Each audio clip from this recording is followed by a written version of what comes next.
आज आप मेरे साथ आपकी पाठ्यपुस्तक बसंत भाग 3 का पाठ 2 लाख की चूड़ियाँ पढ़ रहे हैं, जो कि एक कहानी है और इस कहानी को लिखा है लेखक श्री कामता नाथ जी ने।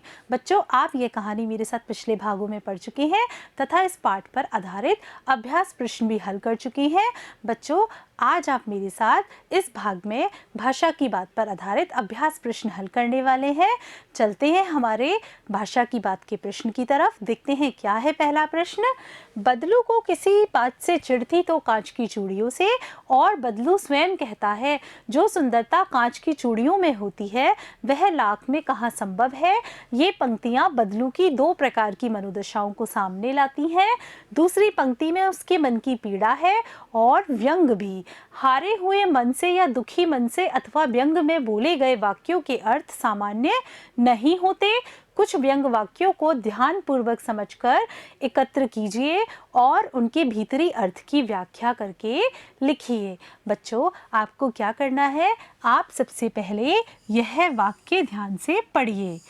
जो सुंदरता कांच की चूड़ियों में होती है लाख में कहाँ संभव है। बच्चों, यह वाक्य बदलू कहता है। कब कहता है? जब लेखक उससे मिलने आता है और उससे लाख की चूड़ियों के बारे में पूछता है, तब वह देखिए क्या कह रहा है। जो हमारा बदलू है वह लाख की चूड़ियाँ बनाता है, एक हस्तकला का कारीगर है। क्या कोई हस्तकला का कारीगर अपनी चीज़ के आगे दूसरी चीज़ को अच्छी बताएगा? नहीं बताएगा। और बदलू को तो कांच की चूड़ियों से बहुत चिढ़ है, तो वह तो अच्छी बता ही नहीं सकता। लेकिन वह लेखक से क्या कह रहा है? जो सुंदरता कांच की चूड़ियों में होती है, यानी कांच की चूड़ियों की तारीफ कर रहा है। इसलिए साधारण बात नहीं है, लाख में कहाँ संभव है, और अपनी बात को, अपनी कला को तुच्छ बता रहा है। तो बच्चों, यहाँ पर बड़ी बात है। क्या बड़ी बात है? यहाँ पर बदलू की मन की पीड़ा है, वह सामने आ रही है, और साथ में वह व्यंग भी कर रहा है। बच्चों, इस तरह जब कोई दुखी होकर इस तरह की कोई बात करता है, व्यंग में कोई बात करता है, तो उसका अर्थ सामान्य नहीं निकलता है। तो बच्चों, आपको क्या करना है, आपको अपनी किताब में इस पाठ में जितने भी ऐसे वाक्य आए हैं जिनके कि दूसरे अर्थ निकल सकते हैं, उन वाक्यों को ढूंढना है तथा उन वाक्यों के अर्थ भी लिखने हैं। तो बच्चों, मैंने भी आपके लिए आपकी पाठ्यपुस्तक से कुछ वाक्य निकाले हैं इस पाठ के। देखते हैं क्या है। पहला है, शहर की बात और है लला, वहाँ तो सभी कुछ होता है। बच्चों, यह वाक्य लेखक जब बदलू को बताता है अपने शहर के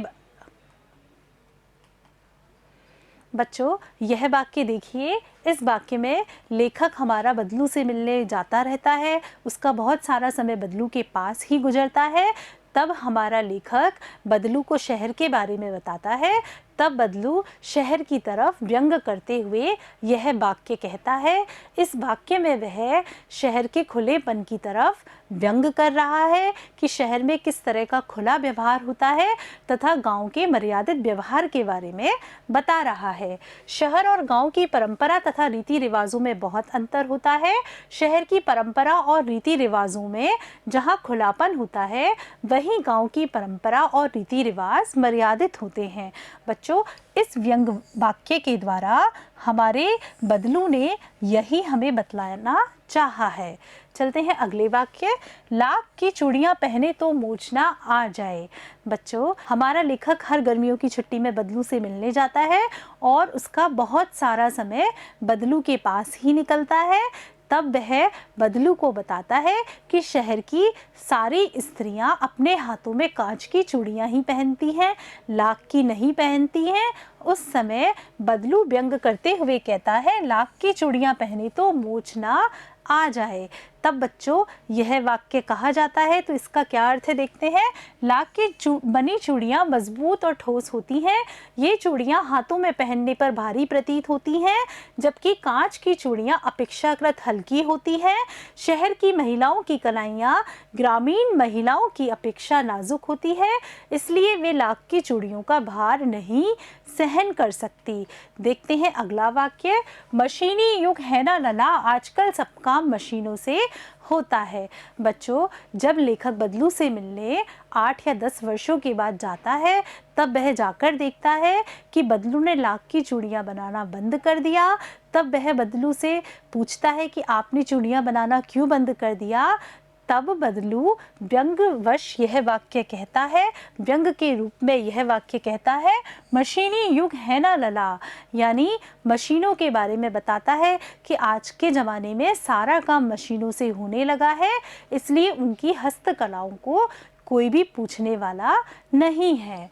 आज मशीनों का ज़माना है, इसलिए लोग सभी काम मशीनों से करना और करवाना पसंद करते हैं।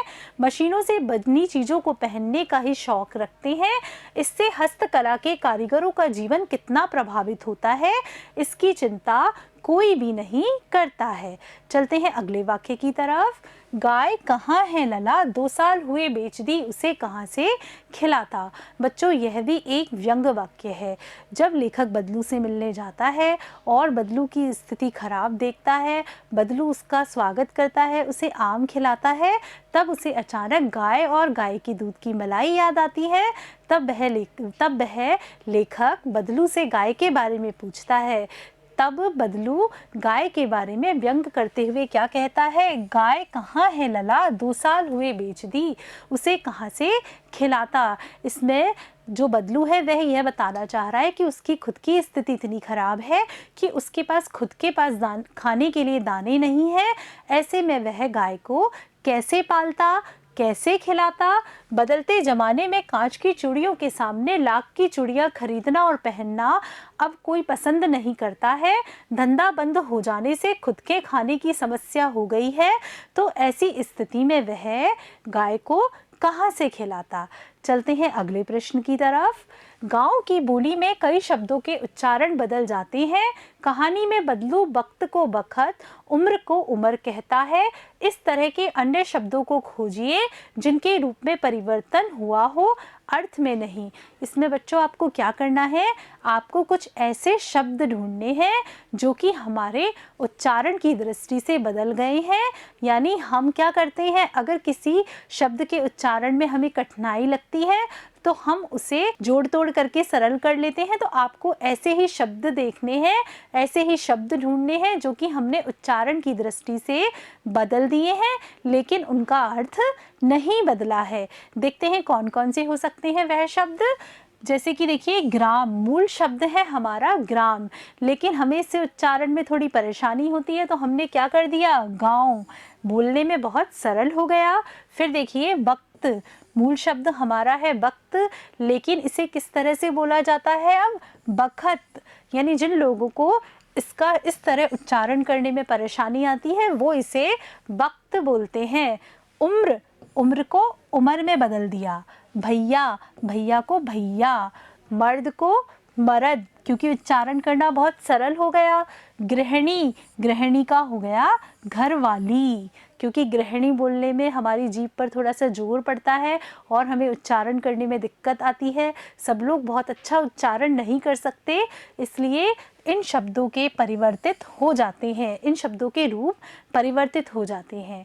बच्चों, आज आपने मेरे साथ लाख की चूड़ी कहानी का चौथा भाग पढ़ा, जिसमें आपने भाषा की बात पर आधारित अभ्यास प्रश्न हल किए। मुझे पूरा विश्वास है कि आपको यह भाषा की बात बहुत ही अच्छे तरीके से समझ में आ गई होगी। साथ ही में ये सारे प्रश्नों के उत्तर याद हो गए होंगे। तो बच्चों, धन्यवाद।